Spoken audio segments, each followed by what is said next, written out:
jumping between accounts and all that stuff too. So Right. So now I should be good, right? I now, see yeah. it. Is the lips moving a little bit slower, or is that just all So right? testing Cool. 1, 2, 3. All right. So is this moving fast enough? I'm a Yes, little bit behind. you're good. You're good, man. All right, cool. So let's go ahead and start with the actual introductions.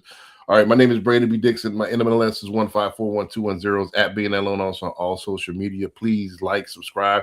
Don't forget we will actually read any comments live, like Abdullah. I can't Thank you for saying hello. hello. Hey, what's going on? We will read everything live. So please like, subscribe, comment, and we any questions on what we have going, please let us know. Also, please subscribe to the YouTube. Is that Big and Alone? Also on all social media, including the YouTube. Go to my website, www.applywithb.com, if you want to book me for a consultation, or if you want to actually start a mortgage. Please go ahead and go from there. I actually look like they missed me on my YouTube channel. I got a spike real quick. Go to call me 832-775-8357. You can call me 24/7 as long as it's about business. Go to www.brandonbdixon.com if you want to lease or list. Don't forget I'm a real estate agent as well with Action Mortgage. Last but not least, we love Frenchies.com is coming soon. So please, I do have 2 litters of pups that's going to be going out. So these are exclusive bloodlines. So please check them out. David, I got you queued up and ready to go. Sounds good. Just to clarify, you're with Axon Realty, not Axon Mortgage. Yeah. That's all right though. Axon Realty and is next to lending now. So that's right. Next to lending, we changed the name. So this is my website, Infinite Home Team. You can go there, infinitehometeam.com. Find out a lot of information about me, videos, content, application link, everything's in there. Gotcha. Go to the next one for me, if you would, Mr. Brandon. Hold on, I'm turning the timers off for all of them as well. There we go. At David R. Youngs, that is my handle for a lot of my content here. Or also at Infinite Home Team is another one. I think we're popping up here in a sec. Mm-hmm. And the next one, I got the NMLS. There we go. NMLS number 328679, one of the first ones issued back when they created those licenses. Got David R. Youngs again. We'll have to change that. There we go. There's my YouTube channel. There's the at Infinite Home Team. That's where you'll find me as well. Infinite Home Team, if you look that up on any other social media platform. And give it a sec. There's the most important one. If you literally just go to this one thing, type it into your phone, .cards/David Youngs, that will actually bring you to a site that you can see all of my content in one place. Download that to your phone. You'll have access to all of my profiles in one shot, including my application link, my Zoom room, my Calendly, etc. Gotcha. All right, so let's go ahead and get it started, man. This is the Power of Ownership podcast, where we talk about not only ownership of properties, businesses, different things like that. We also talk about ownership of yourself, the mind, body, and the soul. So we expand the platform, and we have all these talking points. And the biggest takeaway, I like to do a little bit of takeaway, like almost like a Jay Leno monologue. What kind of inspired me this week. And one of my biggest inspirations, I noticed that a lot of people are kind of not really engaged into the game. And what I mean by that is that, all right, we're here, we're in the third density. Why not play the game to the fullest extent? Why go through kind of without a plan and kind of aimlessly, wandering around? Why not play with intention? So exactly. I've been noticing that, and a lot of these clips we're kind of talking about intention and where the world's going and stuff like that. So let's go ahead and start talking about it. You got any thoughts for this week? What's one of the main things that struck you this week that learning points this week? It's funny. This is going to sound it might come across the wrong way, but one thing I thought was really interesting that I was going to make a video on that I'll just share here is I've noticed an uptick in people saying and etc. And it's funny to me because literally if you look up the definition of etc., it means and other things. Mm-hmm. So when you say and etc., you're actually saying and many other things and many other things. Mm-hmm. It's the most redundant sentence you could ever say. So it's just etc. But just I thought of that as a point of just sometimes we overcomplicate things. Mm-hmm. To simplify. I'm guilty of this myself, is overcomplicating things that don't need to be that complicated. So the invoice we were just talking about a second ago, just keeping it nice and simple. So etc. is sufficient. You don't need to add the words and etc. etc. So that's my takeaway for the week. Smiley Jake7K says hi, man. So what's going on, man? Please add your friends, tell them that we're on, and share the video and like and subscribe, man. There's a lot of good content. We got a lot of good videos queued up here. I'm excited for it. Hey, for those also Human Side of the Wolf, thank you. Nice to say hi to you. For those of you that don't know what we're doing here, what we're going to do is we play video content from other creators, and because Brandon and I are both experts in the mortgage real estate industry, we take this information, we kind of break it down and try to simplify it and take different opinions and thoughts on this and make it give the takeaways for what you can take away from this as somebody watching this, maybe not in the space. Kind of breaking these down, giving that informative insights. So gotcha. Every week we got really good content that Brandon thankfully helps us create as well. So basically the Human Side of the Wolf says the reaction show. Yeah, basically a reaction show, but we try to do a high IQ a little bit more than just not just a reaction. I disagree firmly or agree strongly, and here's why. Here's the reasons behind it, and then perhaps provide additional content or information that will shed some light on why we think that way. That might influence your thought process. Mm-hmm. So we add to the content. We start. That is the base. So we give our opinions based on our life experience, and we kind of hopefully by that shed some light on different things and different angles that might help the audience. So that's kind of where we go from there. So could I also share too, just on that point, you might be wondering who we are and what we do, but we actually do this Human Side of the Wolf. We actually do this every Monday evening, typically around 9:00 Central Time, somewhere right around that time point or time frame. And we usually try to have more guests. A lot of times we'll have 3, 4, 5 people on. Tonight we get to keep it just Brandon and I, the two main co-hosts that are doing this together. So it might go a little bit faster because of that too. But we like to bring in different guests that have really good insights. They have maybe a unique spin on some of these things. So if, by the way, anyone here knows of anyone that's really strong in their space, a strong expert that is qualified, we would love to bring them on the show if they're not afraid of getting on camera and having them as a guest on the show too. So feel free to invite someone if you have that too. It might be worth just sharing, though, our backgrounds briefly. So I started in the industry, in the mortgage industry, but as a financial advisor back in 2005, October. So this is my 21st year in business. I know I've got a young face, but I've been in it for a while. So I understand how mortgage lending and all this ties into other areas of insurance and investment strategy and tax strategy and all these pieces too. And I volunteer my time as a teacher and instructor as well on the side. Brandon, obviously you have quite the credentials. Most of them are sitting behind you on the wall, by the way. But do you want to share maybe briefly your background? I don't think we've gotten to hear that before. As far as just going retro, I mean, I was the training and development manager at Gallery Furniture for 6 years. So I trained over 150 salespeople. So I have a sales background and training background.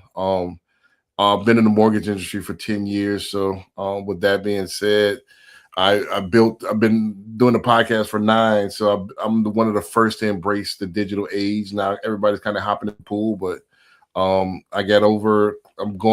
tickling 200 million in closed loans now. I think I'll be hitting that goal at the end of the year. So 10 years. So that's averaging $20 million a year, which is, I'm not the top. I'm not at the bottom either. So I do all right, but I'm only licensed in 4 states. So, I mean, I do okay. I want to do better, but my mission is to actually to enlighten people as far as ownership, because the thing is, you got to be able to invoke yourself. It's a mind frame. It's a wave link. It's something that you have to tap into, and you have to not only tap into, you have to do. And what we do is we chip it away piece by piece. We react to these different things, but we're showing you, at least I'm showing you a mind frame that what it takes, because I'm not the one that's been handed anything. I haven't been given anything. I had to make and take. And I know take sounds bad, but I'm not talking about stealing. I'm talking about take it by the horns and actually make it so. So, and I want to share that with everybody. Yeah. Does that make By the way, sense?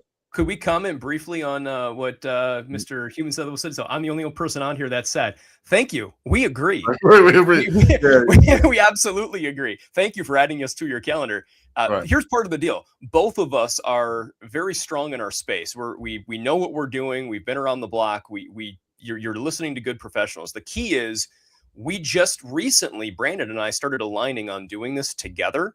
Brandon's been doing this for a long time, kind of on his own, but we started doing this together recently, and we're trying to build the brand and the audience and the awareness on this specific platform and what we're doing here only in the last couple of weeks. So this is a relatively new rebrand, if you want to call it that. Not even a rebrand, a refocus that we're doing together now as partners. So I'm excited to see where this thing goes in the coming year. I think as time goes on, it's going to keep growing and growing. And we're going to get some good guests on here too. A lot of good professionals that you're going to get to meet. And as well, no matter where you're located, by the way, it doesn't matter what state you're located in. I'm licensed in 6 states personally. Brandon, you said you have 4, but our company is licensed nationwide. So if you have any needs in the mortgage real estate space, there is opportunity here for people to get help and advice for what they need, free of charge. Reach out to us. We'll help you get to the right place. Hey, if Human Side of the Wolf, reach out to us, DM us. We're open to suggestions. I'm new to this space, so I'm learning it myself. So I'm going to take the blame for bringing Brandon down here. In the future, we will have shows where we let the guests up as well. So be on the lookout for that. So once we get our regular panelists in place, we're going to actually open it up and bring in guest panelists that's in the audience as well. So be on the lookout for that. I appreciate the follow. I appreciate this. But let's get to the first clip. Let's show you what we do here. Let's get to the first clip. And then we're gonna react to it from there. So let's go ahead and rock it. So without further ado, let's go. Can y'all see the screen? Wait for it. My broke friend listening to that advice. I mean, the biggest advice I can give my 25 or 30-year-old self is 2 things. One, stop trying to impress people that you really don't want to be like. Ignore the noise. Egos don't fly in packs. Just be solo. Just be focused on your deal. And understand that people who are wealthy have quiet in their head. You cannot have a bunch of noise around you. You can't be partying every night. If you see me at a club, I own it. You won't see me at a club 2, 3, 4 nights a week. That's my time. And wealthy people get up early in the morning. So if you're in partying, if you're at the club until 2 or 3 in the morning every night, how you can compete with somebody who gets up at 5 in the morning? But I just ignore the noise, stop the flossing, get into your grind, become the absolute genius at what you do, and everything else will come to you. If you had to start again. I love it. Thank Human Side of the Wolf. Could we pause on the question for just a sec if you're willing? Or put it up and then we'll put it on the screen here in a sec. Did you want to go first? You want me to go first on this one? Right? No, I'll let you go first, and then I'll wrap it up. Yeah. So I think he's absolutely right. I mean, the thing is, there's a balance of thought here. There is an element of going out, having fun, socializing, networking, going to these things. There are people I know that are literally top producers in the space, and all they do is they're in wine clubs, they're going to clubs, they're doing something. They just have the right connection. So for some people, this can work. But in general, staying out to 2, 3 a.m., partying all night, trying to get up at noon and starting your day and trying to do something, it's not going to really pan out for top success. You really want to try to do it a little sooner. So we want to make sure that you're dedicated with your craft, with your focus. If you do this the right way, you're going to have better results. It's just, we all know this. There's a balance of thought here. But then there's also those people that are like, I get up at 5 a.m., then 4 a.m., then 3 a.m., and I'm just going to stop sleeping because I'm just going to work so dang hard. That also doesn't work, or it only works for so long before you're going to burn out. So I think there's a work-life balance here, kind of a concept. That's one of the takeaways I had from that video. But stop hanging around your broke friends. I like that point. That's a huge part of it. Your influences in your life is going to make a big difference for you. Right. Let me hit it from a couple different angles here. And human side of wolf, I'm gonna get to your question here in a second, but let me add some context to it. What is broke? Broke means it's broke is a mind frame. Broken means it's short for broken. So that doesn't have anything to do with like the money that you have currently. You can have successful people that's rich, but currently they don't have a lot of liquid going on. And what I mean by that, liquid money assets right now, but they have a mind frame that they're going to get it. Broke means defeated, means that you're not trying to achieve anything. You're drifting through life. You're grifting or whatever they call it now. Mm-hmm. So it's a mind frame. So if you're broke as well, then chances are you're going to be, you're going to be attracted to the same group that you are. But if you're trying to elevate, you might want to get around some people that's doing the same thing, or kind of go solo a little bit. Like he said, I like the fact he said eagles fly alone; they don't fly in packs. Yeah, a lot of times you're not going to make a popular decision by doing things that you deem as necessary to get you to where you want to go. Yep. If that makes sense. Yep. So, a lot of professionals we watch too, they'll talk about like, show me your top 5 friends and I'll tell you who you are. Right. Right. Like there is that balance too of even if you are trying to fly solo as an eagle, which I think is a great analogy, sometimes you have to, when you're not flying, who are your friends? Like who are you associating with? Are they other top professionals that are going to bring you up in life? Not even just in business, but I mean like socially too. I mean, your good friend, your spouse, there's a lot of people that affect us. Who you hang around does change your mindset. It really does. And it's funny, it happens so subtly, just the smallest little word whiskers you pick up even around that one person. Right.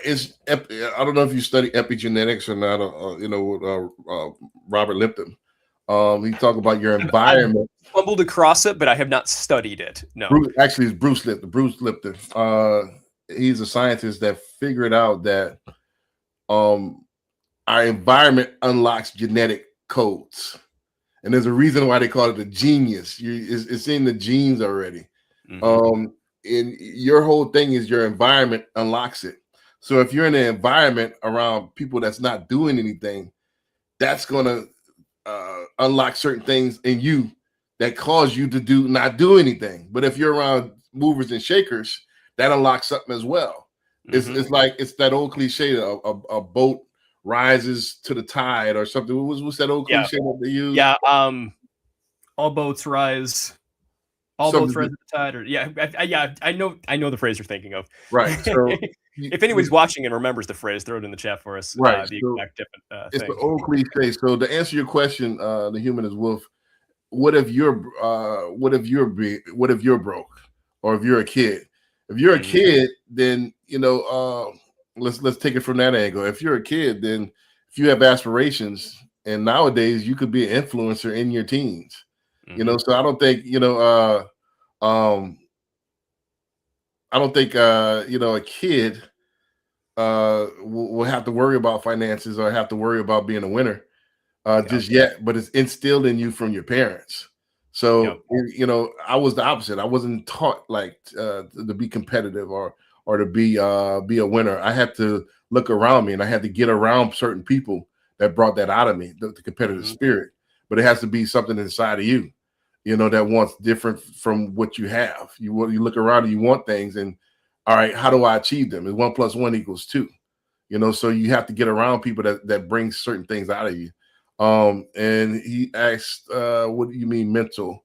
I'm not sure what you mean about that. I know. Well, can I comment on this? He said, how do you do this as a kid with a broken mental state? You know what? Mental anxiety, social anxiety, challenges that kids are facing in life are harder than it's ever been. I think it's in a lot of aspects. I think a massive, massive piece of this, though, the key to this thing is we talked about your influence here of people around you. The number one place people are being influenced is social media. So right now, great example, Human Side of the Wolf here. You're on this channel watching this, trying to grow and learn something and understand something different. Most people out there want to see a cat doing whatever and something jumping off a table or whatever, right? Like they want to see people, the fails and the comedians, and they want to see who's the latest hot gossip, and who you're associating with also applies on social media. In fact, it's probably even more influential with how much time people are spending on here. So my argument would be get off social media or unfollow, start following, more importantly, good quality people that will enhance your life, enhance your skill set. Like Brandon and I don't know about you, Brandon, but like almost everything I have, I got a few funny fail stuff in there. Don't get me wrong. Whatever, things I like. But most of what I follow and listen to and watch is all real estate, mortgage finance related, business mindset, leadership mindset, like things that will make me better so I can take something away and grow from it. Right. Well, don't forget, food is not just physical, it's mental food as well. So what you are what you eat, and that's mentally as well. So if you're watching a bunch of brain rot stuff, how can you then in turn manifest or present or produce productive things if all you're taking in is filth? It's right. Garbage in, garbage out. So if you want to be productive, what you need to do is you need to watch productive things, watch things that you can construct and build things and build up a paradigm that you want. Right. I disagree. Before I answer the Human Wolf, the other two questions, I disagree with you, David, on two things that you said earlier. The first thing is that I don't think a human can burn out. I think that's something that we've been programmed to think. I think we are. Did I say that? You said that. You got to get a work-life balance, and you don't want to get burnt out by waking up at 5 a.m. every morning and stuff like that. I think that's something that's the first world program thing that we conjured up. I don't think there is no such thing as burnout. It's a term that we like state of the art. Those George Carlin words, those fluff words. Right. It's all in a human. Don't forget, we replenish energy. You deplete your energy, you get it back. You deplete your energy, you get it back. There is no burnout. Burnout is something that they've come up with to make you cope with your situation. Can I also defend that? Let me okay. If you want to go to the next one first, go ahead. Right. So I was just naming what it was. My rebuttal to that would be, I think if you live life with purpose and you're living up to your purpose, you can't get burned out, because this is what you're here to do, and this is what you're promised. So if you live in life with purpose, how can I get burned out by serving my purpose? So a lot of people are burned out because you're not going where you want to go. You're not doing what you want to do. They made up something to cope with their situation, what they made themselves. They painted themselves in the corner. Now I have to go, I'm burnt out. No, you're not living life in purpose, and you're not enjoying what you're doing. That it's the cliche. Hey, if you doing what you love, you never work a day in your life. So how can you get burned out if you really love what you're doing? All right. Yeah. The second point I disagree with you about is that you said kids have it harder than they ever had before. I see kids on motor scooters and on sitting at the house with AC, and getting picked up with Uber, and they press a button on the phone, and somebody comes to their door and picks them up and drops them off somewhere. I don't think that's hard. I think my grandparents had to walk everywhere. And they and they had to, they had to sit on the back of the bus, So, I don't think it's hard. I think this is first world problems. I think we got spoiled, and we're entitled to everything and grateful for nothing. We need to be. Hey, I'm in the AC. I have heat.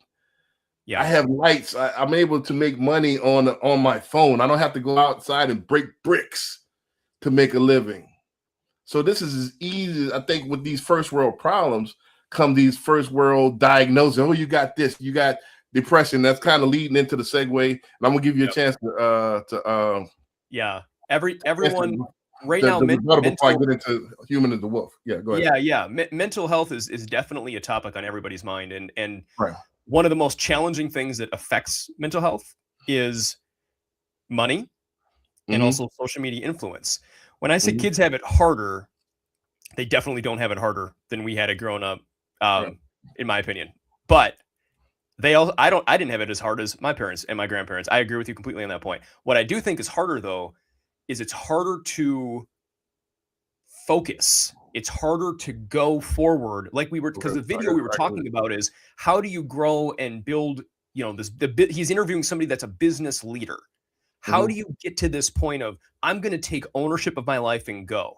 I think it's harder in the standpoint of, like you said, finding your purpose and leading with purpose. And like, I've got this vision, I'm going.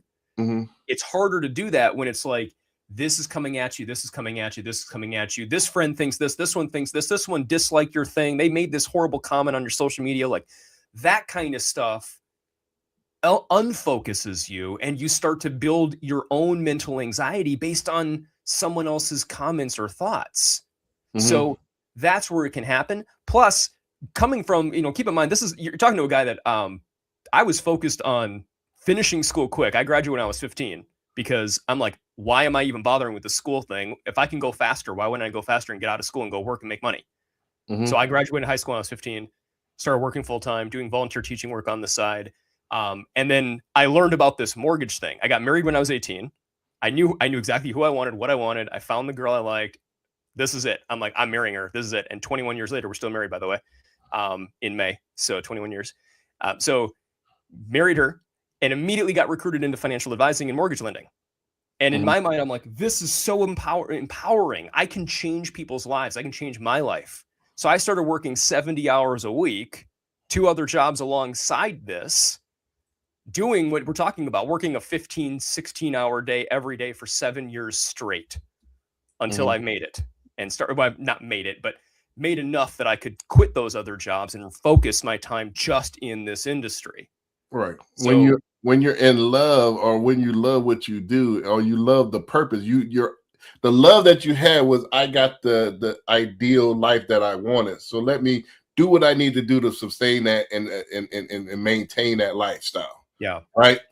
So I want to point out to human side of the wolf here, when you're talking about how do you do this with a broken mental state, that the challenge first and foremost is we got to help shift the mental state. One of the ways we do that is trying to figure out, where do you want to be in life? Figure out your purpose, figure out your goals. And then now we can work the math backwards. I want to be here. What does it take?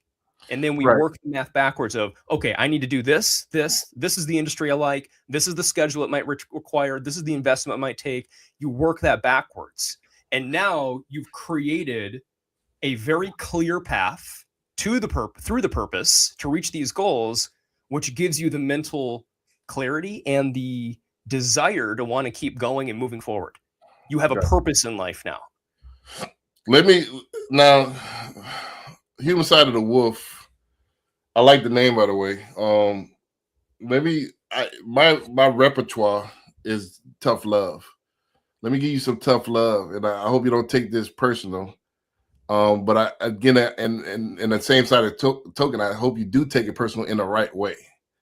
Because I'm from that era where it was tough love. We had the old coaches, and it was telling you the truth from a masculine frame.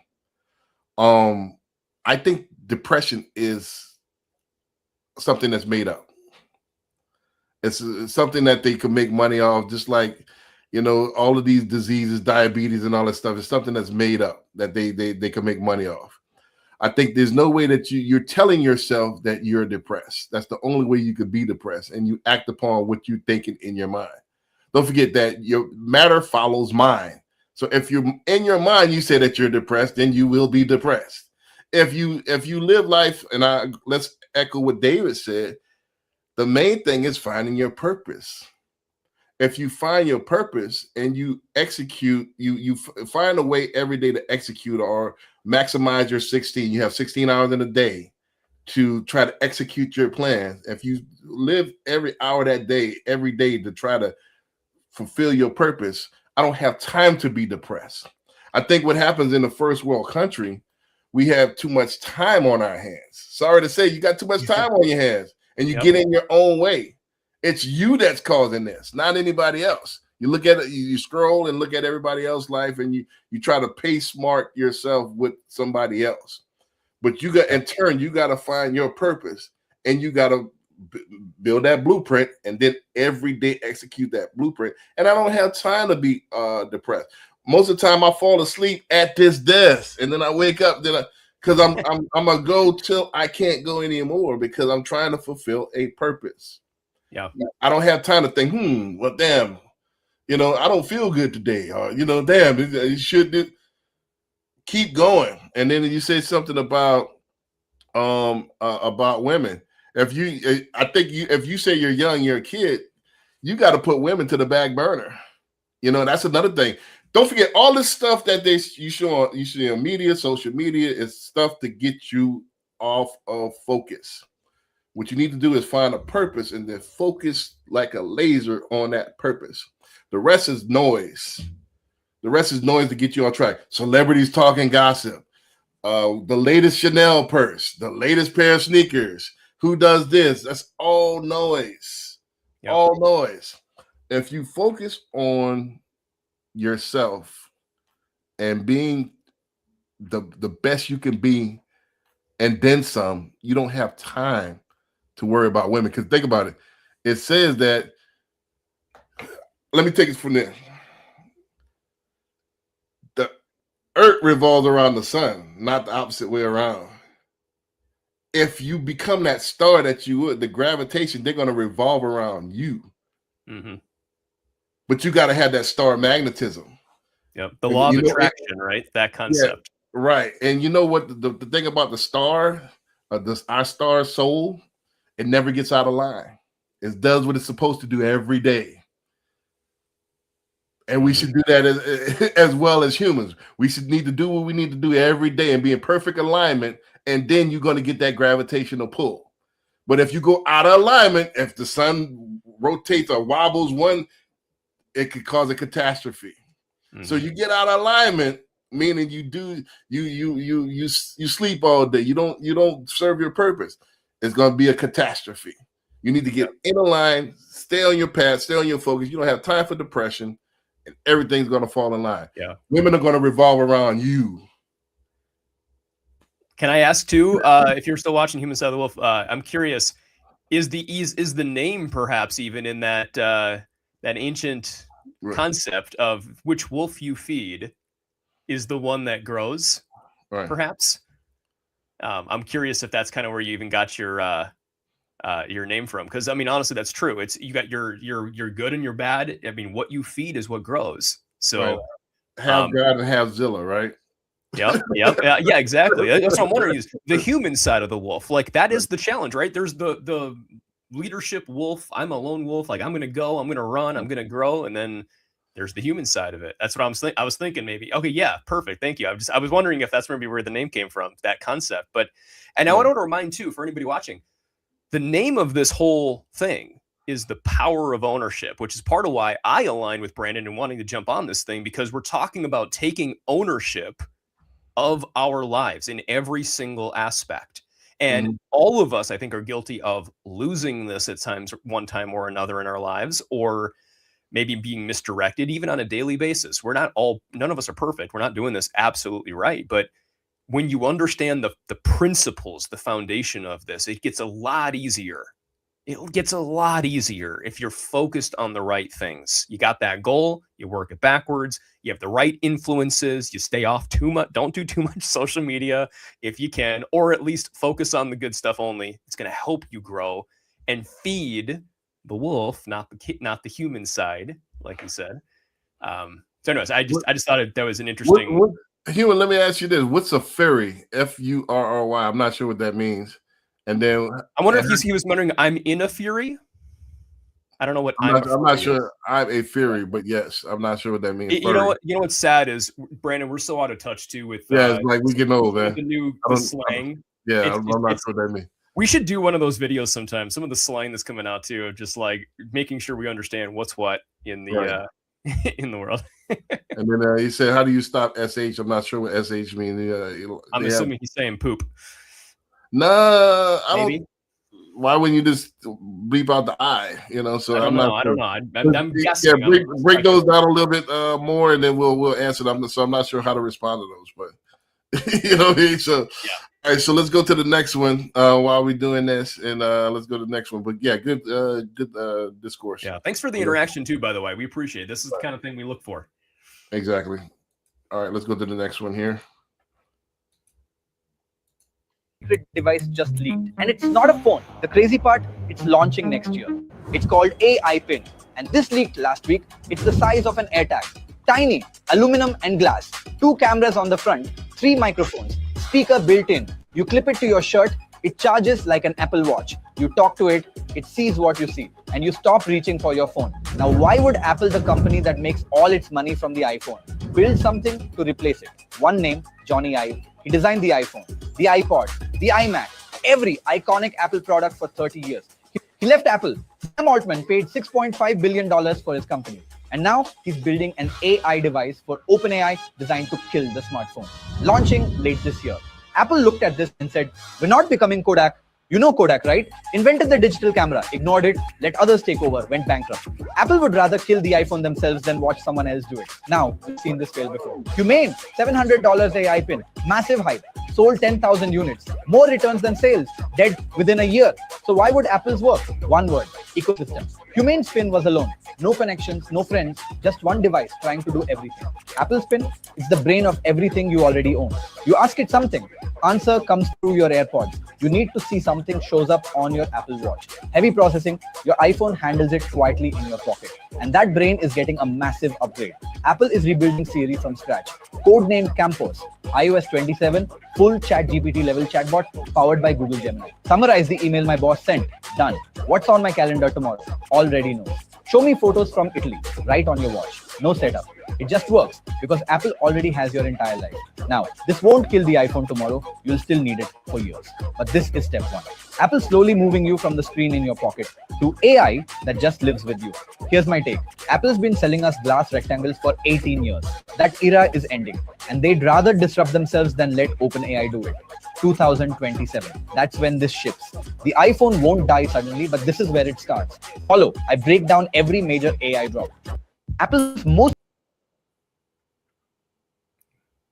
very cool. All right, so we do the round robin. So I'll go first on this one, man. Sounds good. So it's starting already. We going from the beta testing with the Google type AIs now starting to integrate into the phones, and I'm already starting to integrate it into my life. So how long before it's totally integrated into our lives? So that's what I want to talk about on this clip. And I want to talk about how Apple is like not scared to take risk and change. They've been a master of this thing for like the 18 years. So now they're taking a leap, and all right, this could destroy this. This is, but why not? He said in there, I don't want to be Kodak.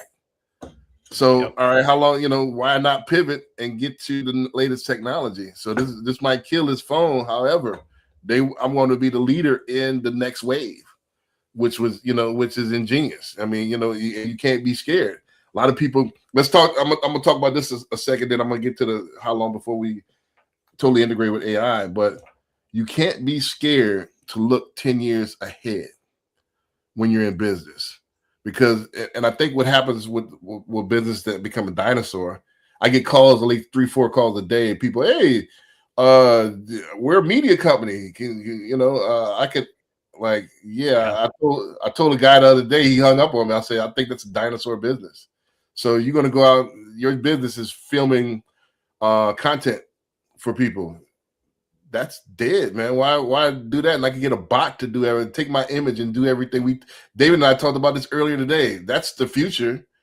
Why would I go ahead and film everything, spend a whole bunch of money getting a casting director, getting a set director, and when I could get a bot to do it in a few seconds? Yep. Doesn't make sense.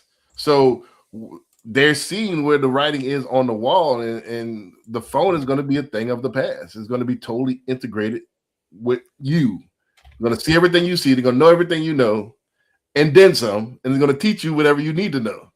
Right. That's where it's going. So, is it scary or is it progress? That's the thing. It's being totally, because they've already said that, and I've seen it myself. It's like I like to do these brain buster type problems and try to solve them myself. Now I got so lazy with it, I just throw it in chat, let chat figure it out. Yep. And they had these studies that's showing that your brain activity before AI, now your brain activity now. Mm-hmm. And it's shutting off this brain activity. So how far along before we were at idiocracy, before we're not thinking at all? Yep, that was a fun movie. Right. Yeah. So, but yeah, so that's my thing is like how long, I don't think it's that far down the pipe. I think it's within the next 5 to 10 years that AI is going to do your shopping. It's going to do your scheduling. It's going to do your thinking. It's going to do all your papers, and the whole is going to be totally integrated in our lives. Yep. The AI tech you buy and or how well you learn how to use it is what's going to matter most. Right. They already have refrigerators that tell you, all right, you're short on juice. I'm going to go order some juice, and the juice will be at your door via, what is it, shopping cart or whatever, whatever that, that's where it's going. That's what that's where the future is going to be in 10 years. I need a ride to such and such. A driverless car is going to pop up here at your door and say your ride's ready. That's where it's going. Yep. So I'll give you the floor. Yeah, I mean that's the movies we've been watching for how long, and all the shows of like AI is going to take over the world. Yeah, it absolutely will. Right. And if you're not ready for it, it will take your job potentially too. So get ahead of it. We were talking earlier. I had a meeting with a guy today who was showing me a new AI tech that I thought was really cool. That some of the best performing AI video content you can ever create. Of like you literally better than even like HeyGen and some of these other things. Like it's really good. You can hardly tell the difference if you do it right up front for the filming and the structure and the prompting. Like it's good. I think that's where it's heading. I really do. Mm-hmm. And I think for our industry, specifically the mortgage industry, the finance industry that we're in primarily, both you and I love the fact that our company, Nexa Lending, largest brokerage in the history of the industry, we're getting ahead of this. We're actually building our own AI platform that we're working with developers on to be spearheading the industry on this thing. So we're going to be ahead of the curve. Because, I was thinking back to, do you remember the days, Brandon? I don't know if you were, I think you were in this at that time. But remember the days when you had to take all 1003 mortgage applications by hand? No, not that old. Okay. No, it was, So when I first started in the industry back in 2005, every single meeting I had was in person. You had to physically take it by hand and then and write everything out, physically collect stuff, bring it back to the office to make photocopies, to then bring the docs back to the client or have them come pick them up. And then you would fax the application, fax it to the company to get reviewed by somebody internally. Like that's where I came from. And then moving forward, it's like, okay, now we can do this on a computer and we don't have to meet with you. I can just type this all in here instead. But then it was still, okay, print docs, scan docs, email them that way. Well, now everything's digital. It's moved completely to you fill out an application online, you fill out your consultation request. We do that online. We do that over the phone, over Zoom. Everything's electronic for document uploads. Now the AI tech is good enough that it can read the documents for us and it can tell us, here's how much income we have. Here's what the credit looks like. Here's the profile breakdown, and it can give us feedback on this. But what we're moving to is we can have AI do the whole thing for us. While me as the licensed professional can watch this thing, go through, and I can analyze and help along the way and prompt it and do what I need it to do. It'll be doing it for me. It'll ask questions of the client. It'll structure things the right way. Hey, Brandon, tell me about this. I noticed you missed this thing. Can you tell me more about this? can you provide this document for me? I noticed this isn't quite what we need. Can you get me this? I mean, the AI is coming for our jobs too. Right. But I love that we're getting ahead of it, and we're trying to figure out how do we implement it so that we're on the leading edge of the curve. Because I think exactly what was said in the video, if you're not on point with this, if you're not ready, you're going to get blown out of the water. You're not going to be here very long. And I think this is applying to not just our industry, but this is a worldwide thing. I mean, this is coming for every business out there that has to learn to adapt. This is a big deal. Right. They used to have people that would actually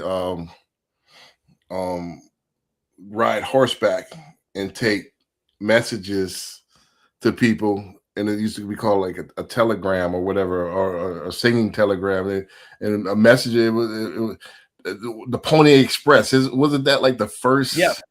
Mm-hmm. So that was, or even back before then.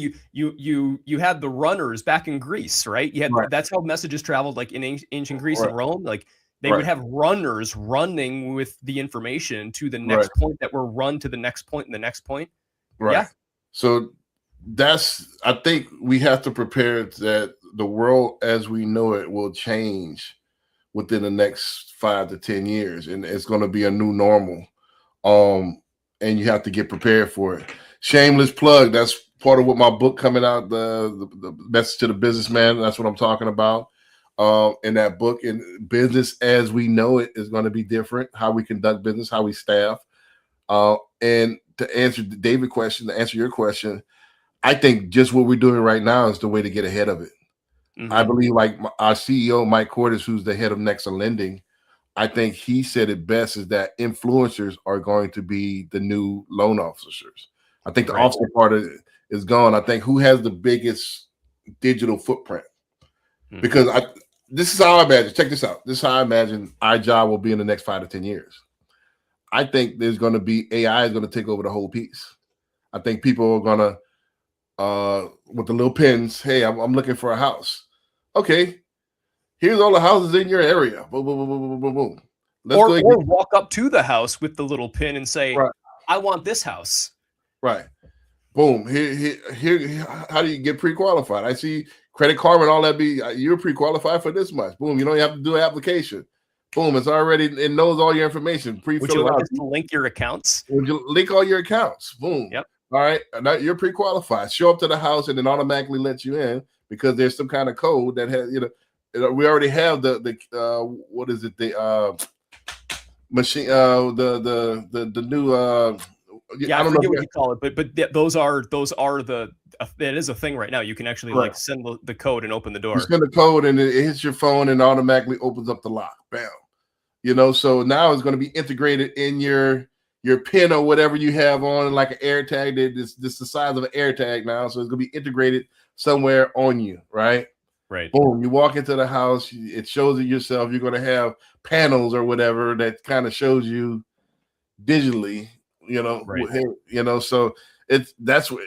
not going to need realtors. You're not going to need loan officers. It's going to be all integrated. Right. The knowledge. I also just had one other shameless plug too.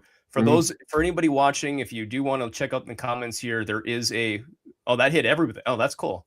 Right. It's gonna hit everybody. Hit everybody. I didn't realize that would actually go through to all the platforms when I did that. Because we just upgraded that. But this link here, if you actually go click on it and take a look, I have found recently that of all the platforms that are out there, this seems to be the best one I recently learned about that takes ChatGPT, Gemini, Nano Banana. Name the platform. There's hundreds of AI platforms that are all integrated into one place. Mm-hmm. And it's cheaper than every other platform by itself. Right. So I highly recommend, if you don't have this already, go check it out and look at it. Galaxy.ai, but use my reference code and you get the discounted pricing there. So take a look at it if you get a chance. And then Human Side of the Wolf. Yeah, we want to talk about this briefly. Could I also just comment? I mean, the focus of this podcast here is focused mainly on power of ownership and improving yourself, improving quality of mindset, business, and all of this too. We are not licensed therapists. psychiatrists, psychologists, doctors. So I want to be careful just to make sure this is clear. We are not providing medical advice here, just a disclaimer for what we're sharing. We are trying to be helpful, but we certainly, if you're in a position where you are struggling with this, I highly recommend seeking medical advice and talking to a close, trusted friend on this point. But Brandon, I'll let you continue from there. I just wanted to make sure to mention that for the record. Right. And like I said, I'm not a psychologist or anything like that, or a therapist or anything like that. But I know you mentioned something about, I know it was misspelled or whatever, but unaliving yourself or something to that effect. I would say to that. We appreciate that. Thank you for the compliment. I would say to that is that it's all a perspective, if you stay within purpose and you know what your purpose is, it's hard to not love yourself. It's hard to not be the one to be at the pinnacle of your game. It's hard, so I think it only gets difficult if you make it difficult the other way. Because think about it, there is really not any past. Where is the past and where is the future? It's all in your mind. All we have is right now. Yep. And I think the anxiety that you come from it is something that you're doing it yourself. When I was growing up, not to go too far off on a tangent here, but when I was growing up, I was extremely focused, extremely purpose-driven. What I was talking about, graduated early, started working full-time, volunteer work. Like, I thought I was doing really well. But at that same time, it was about a year or two in, there were some challenges going on, some things in my family that were affecting me, and also with a couple of friends. And I don't want to get too deep into this topic here, but there were some things going on in my life that caused me to actually get to the point where I was feeling similar of maybe I don't want to continue living. Maybe I don't deserve these things. Maybe I should change my purpose and focus. What is the point? I went through that myself. So I don't care who you are. I think a lot of us, you might be surprised if you open up about this to friends, family. I might think you might be surprised how many people can relate to you of wanting to do the right thing, wanting to stay focused and purpose. But just appreciate your comments. Thanks for being engaged. I do hope you sleep well. And feel free to come back on again. Please follow us, share with your friends. But one other thing before you go to sleep, not to cut you off, David, but look at it like this. Most people, you talked about breakup earlier. Most people don't want to see you succeed, especially, I would take it that you're a guy by that name. So as a man, most people don't get the empathy as a man. So most people don't want to see you succeed. So you transmute that energy as fire and as fuel to the fire. So instead of, they want to see you curled up in a ball. They want to see you, so why give them what they want? The best revenge is success. The best revenge is to see you shining on top. So that's what fuels me. Most people don't want to say, like, damn, this big dude, why is he always, they can't figure it out, but they don't see the work that I put in. And that work keeps me busy. That work keeps me from all those anxiety, those thoughts of anxiety. The work keeps me busy. So and it takes work to get to where you're at the top of your game. So this focus, and you don't have time to think about these things. And then the sweetness of the revenge is your success, your purpose, and will be rewarded for maintaining your purpose. It's simple. It's a simple equation. So when you're not doing anything, it calls you to fall out of favor. It calls you to fall on hard times, difficult times. Then you have time to be in your head. Larry used to say this all the time. It's like, good night. I appreciate it. Yeah. Thanks, man. Yeah. So, but Larry said this all the time. If you don't have time, you have money. If you don't have money, you have time. Yep. You know, so if you're not making Larry is one of our team leads, by the way, for those Larry, Larry is. So I agree with that statement. If you don't have a lot of money, you have time. So all right, I got too much time, so I need to fill this time to not get in my head. And if you stay on task, you don't have time to, all right, let me think about this, what I don't have, what I'm lacking. Yeah. You know? So I also think sometimes too, it's the focus of the time. Because I know about you, Brandon, but I don't have enough time in a day. And I have a feeling you're probably the same way. So not enough time in a day, but I'm trying to get better at controlling what I'm spending my time on, higher quality use of time. So that way I can grow and shift more of my time into the dollars versus, hours a day in meetings and things, unproductive trainings and meetings and things like that just don't really move the needle forward. So AI, to this point of the video here today that we talked about, AI can help with a lot of this, though, if it takes away some of the burden of you don't need to worry about this because AI has it. It's going to do it for you. Right. But coming back to that point of adopting the AI quickly and integrating into your life and business now, learning about it now is extremely important. Don't wait till you have to learn it one day. Start learning it today. Go research. What is this? How does it work? Funny enough, it's free. I don't know if people realize this. Like, I put the link in the chat for my Galaxy AI referral link there, but even though that's $15 a month is all it costs for that thing, you can go on ChatGPT for free, Gemini for free. You may not have all of the prompts and all of the systems and all of the higher level stuff, but you can play around with it. Like, try having it write you a paper. Try having it write you an email. Write you a social media post. Ask it questions. Play around with it. Try it. And that's the only way you get good at it. Like right now, I've been teaching my AI every day practically, like, learn this about me, save this about me. Here's my preference for this. By the way, one thing I did just for fun, I did a discourse recently. That was a 10-minute discourse. I said, I'm going to give the discourse to you. I want you to make sure to watch for my pausing and words per minute and all this. And I want you to track it and use this in how you create helpful information for me in future, knowing my words per minute, how I pause, how I do things, where my eye contact is with the camera.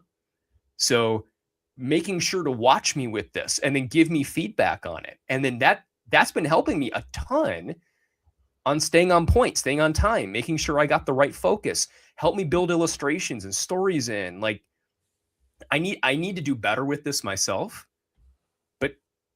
But my point with this is try it, play with it. So many people are scared of the technology. They're like, well, I don't know about that AI thing. Like, maybe one day. It's like, no, it's here. Right. It's already here. It's not coming. It's already here. Good. That's a good segue for this next video. So let's go ahead. I don't think I put this in. I don't think I put this one in the chat, but. And actually, my prediction is in the benign scenario of the future that the robots will actually make so many robots and AI that they will actually saturate all human needs. Meaning you won't be able to even think of something to ask the robot for at a certain point. Like there will be such an abundance of goods and services because my prediction is there'll be more robots than people. So, but how do you then have human purpose in that scenario? Yeah, I mean, there's nothing's perfect, but it is a necessary. Like, you can't have both. You can't have work that has to be done and amazing abundance for all. And then the big political and economic question of the 21st century will be, what do we need humans for? Or at least, what do we need so many humans for? Do you have an answer in the book? At present, the best guess we have is keep them happy with drugs and computer games. We call this the metaverse. What you guys do in here? Pretty much everything that you would do in the real world. Or at least, what do we need so many humans for? Would constitute a new useless class. When I say that these are useless humans, it's not from the viewpoint of the mother, of the wife, of the son, or at least what do we need so many humans for? First, we've got population. Now, the world today has 6.8 billion people. That's headed up to about 9 billion. Now, if we do a really great job on new vaccines, healthcare, reproductive health services, we could lower that by perhaps 10 or 15%. Or at least, what do we need so many humans for? Forget the conspiracy. Listen to our government agencies. These guys are telling the truth. You know, there's no conspiracy here, folks. Just get your damn vaccine. All right. Thank you, doctor. And actually, Bill, I think it's your turn. I think that's about what we got. I think it. In fact, there's a video. I should send it to you. I saved it a while back. I think if I can find it again.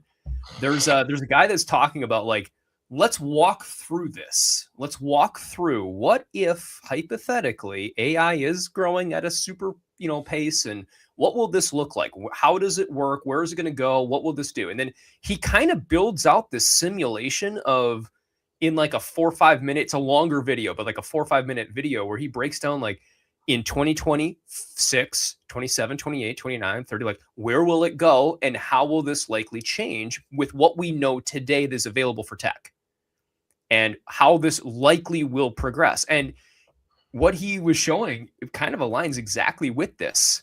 I got to get you that video, but this is a huge, this is a very key point. I think that we are going to hit this faster than people realize.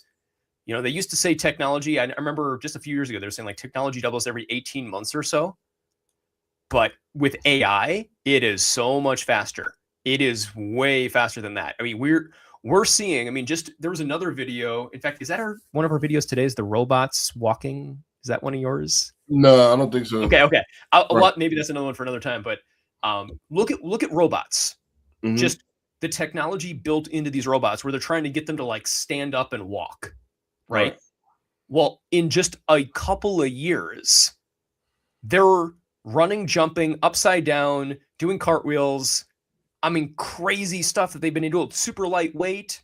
They're in people's homes now, live. It's actually a real thing. This has happened.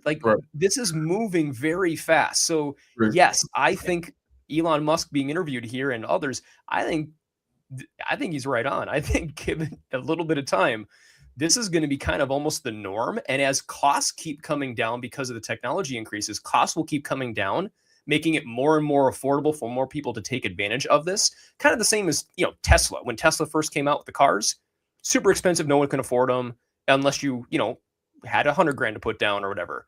Now these cars, you can buy a Tesla for what, 30,000, 35,000. It's not that expensive. It's actually cheaper than other cars. So as the technology gets better and the cost comes down, I think we're going to see more and more integration faster. And then the faster integration is what will perpetuate the cycle. The demand now, supply and demand, the demand will increase because more people can afford it for the demand to happen. Therefore, supply needs to increase, and they continue to roll out more robots, more tech. This will be a thing. I don't think there's any question about it. I think the only question is just how fast does it actually move? I think it's going to expand exponentially because it's like I alluded to earlier, that I don't have to do these brain buster equations in my head or thinking. The AI does it for me, which allows me to do more tasks. I think that's the whole point is we're becoming more efficient in our day-to-day. So in turn, we could do more. Think about it. My grandmother used to, and I used to do this as a kid. My grandmother, in order to pay a water bill or to pay a bill, she used to have to stand in line at the grocery store. And there's a place that you could pay your utility bills. And the line would be out the door. So that took like half the day. Now I could go online and I could pay this in less than 15 seconds. Mm-hmm. So that hours that she had to go pay bills, that's all given for us to do more things. Yep. So now think about if computers could do, if we as humans could do that, how fast can computers process things? And they're getting smarter and smarter. So that's why it's going to explode exponentially. They, as stuff gets quicker and quicker, it's going to get quicker and quicker. That's all. It's going to get quicker and quicker. So it's just going to open the floodgate. I think they held it back as human. They're letting humans sip through the hose, the fire hydrant, because if they'd open the fire hydrant, it would have blew people away. They wouldn't know how to adapt to it. So they're leaking it little by little. I agree. Some of the tech is already here. It's just a matter of they're holding it back intentionally. Which is usually how it goes, right? Like it's usually military tech. Military is what leads it, and then from the military, it trickles down into society as it needs to be released. What they're talking about here, for the most part, I think it probably already is there. Right. Mostly in place. It's just we don't have access to it yet as the consumer. Correct. So I think, like I said, it's going to be all of this stuff is fact gathering. So everybody's on social media. They gather their profile. I could have a clone of me. My image is there. I have so much footage. They could make a copy of me. They know how I talk. They know the inflections of my voice. Everything is there. So I think in a future, in the not so distant future, I'm going to be able to make 3 or 4 meetings like I always. It won't be me. It would be my AI clone that's at the meeting. And hey, go to this meeting and then give me the notes on everything that I missed. Yep. And then respond like as if it was me. I'm actually personally, selfishly, I'm kind of excited for this because if I schedule a consultation with someone, which is always step one, never, ever apply with me. I want step one to be consultation. Right. But man, if I could have a me that knows the questions to ask and depending on the answers has learned what next questions to ask and just over time, like literally have the AI just listen to my consultations for a year. Probably doesn't even need that long, a month. Listen to my consultations for a short period, learn all the answers and the prompts and the answers of the replies. And I could literally have everybody just meet with me. Right. Listen to me and the exact advice that I would give. It's not very key point. It's not replacing me. It's supplementing me. You still get me and my advice and it's me. Right. Because this is something that no one else would know to say or do, or it's not going to be my voice. It's not my style. It's not the process flow that I want you to do. It's not going to have my financial advising background and all the other things. It's still me. But doing that will allow someone then to go move to the next step of actual me once we've gotten all the busy work out of the equation up front and figured out what we need to do, put a plan in place, all those prompts essentially. And then now instead of just feeding me, oh yeah, I think my credit score is this, my income's this, and my assets are this. Now it can tell me, hey, I already shared all this. Here's exactly where I'm at. We broke this down. We analyzed it's coming from this, and this source. This is on taxes. This is not. This is coming from my husband. This is from my wife. This is, my kid's going to give me, jump on the file too. My dad's going to give me a gift of money. All this stuff will be determined up front. So I know what to do going into it. And we can save everybody so much time. Your client included. You're getting to the crux of what I was saying. So now, let's take it back to what I was saying as far as Cordis, the influencers. Yep, our owner, Mike Cordis. Yep. Yeah, the owner, Mike Cordis, that owns Nexa Lending. So my blueprint, you get me. And now I'm able to become more efficient. So now I could clone myself and you get me times 10. I got me here. Now I got the biggest piece of the pie because people are buying into me because they know me and they trust my expertise. So now I don't have to have a delegate to do it. The future is you get me or the program of me because it knows everything I'm going to say and it's going to act as if it was me. The other you is only going to be as good, though, as you prompt the other you to be. Right. So there's an art, like if you get a really good AI, a really good clone of you, that shows you did a really good job teaching and training that one. I can't help but think about the movie Multiplicity for those that have not seen it. I think we might have talked about this before of Multiplicity, where he clones himself once It's a little worse. Clones himself again, little worse. Again, it's dude's retarded. Completely, completely, he's not all there. He's not all there. Right. Retard is the wrong word. I apologize for those watching. He's not all there, but the clones keep getting worse. And that's because of the way he's doing it and all that. But I just think in our world, if you teach one clone of you, we talked about, could you clone yourself? What would that look like for your model, your business? If we can do that the right way. But the key is getting ahead of it too, and making sure you're doing it before everybody else does it. Because if all of a sudden everybody's got a clone of themselves and nobody's taking applications and you're never talking to the true professional, I think there's an element here of humanness that is never going to leave this thing, that people are not going to want to deal with a robot or a clone all the time. They might be okay starting that way, but I don't think our jobs are completely going out the window. I think to an extent, we will still be involved with this because there's an element of expertise that no matter how well you teach the AI, it's not always going to know what to do and how to structure it in a certain way if it's not built right. I think you're holding on to it a little bit. Look, I think as it gets better, don't forget, look at AI videos in 2019 as opposed to look at it now. Look how far it's gone. So I think the glitches, if you talk to Chat GPT right now, it's seamless. It talks to you seamlessly. So what about 4 or 5 years from now? Don't forget the exponential boom that it's going to get better and better, because now it's not humans that's doing it. It's computers or AI that's doing it and making it better. So I don't think you're going to need the prompt. I think it's going to be able to learn you and get better at learning and learning the nuances.